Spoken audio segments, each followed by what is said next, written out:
Esther chapter 8. Esther saves the Jews, verse 1. On that day King Ahasuerus gave to Esther the house of Haman, the enemy of the Jews, and Mordecai came before the king, for Esther had told what he was to her.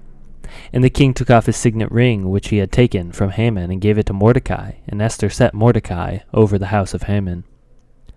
Then Esther spoke to the king again, and she fell at his feet and wept and pleaded with him to avert the evil plan of Haman the Agagite and the plot that he had devised against the Jews. When the king held out the golden scepter to Esther, Esther rose and stood before the king. And she said, "If it please the king, and if I have found favor in his sight, and if the thing seems right before the king, and I am pleasing in his eyes, let an order be written to revoke the letters devised by Haman the Agagite, the son of Hammedatha, which he wrote to destroy the Jews who are in all the provinces of the king. For how can I bear to see the calamity that is coming to my people, or how can I bear to see the destruction of my kindred?"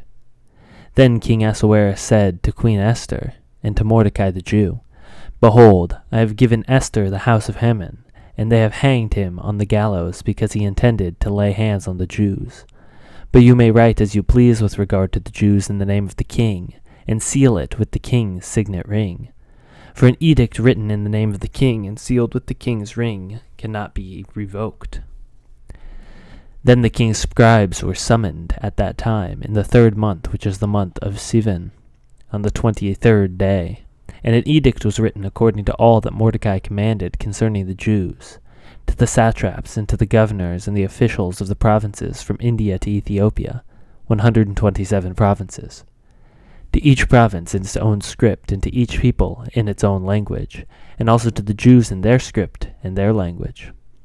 And he wrote in the name of King Ahasuerus and sealed it with the king's signet ring. Then he sent the letters by mounted couriers riding on swift horses that were used in the king's service, bred from the royal stud, saying that the king allowed the Jews who were in every city to gather and defend their lives, to destroy, to kill, and to annihilate any armed force of any people or province that might attack them, children and women included, and to plunder their goods. On one day throughout all the provinces of King Ahasuerus, on the 13th day of the 12th month, which is the month of Adar, a copy of what was written was issued as a decree in every province, being publicly displayed to all people. And the Jews were to be ready on that day to take vengeance on their enemies. So the couriers mounted on their swift horses that were used in the king's servants, and rode out hurriedly, urged by the king's command. And the decree was issued in Susa, the citadel. Then Mordecai went out from the presence of the king in royal robes, blue and white, with a great golden crown, and a robe of fine linen and purple. And the city of Susa shouted and rejoiced. The Jews had light and gladness and joy and honor.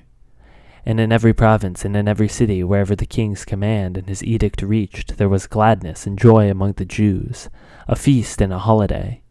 And many from the peoples of the country declared themselves Jews, for fear of the Jews had fallen on them.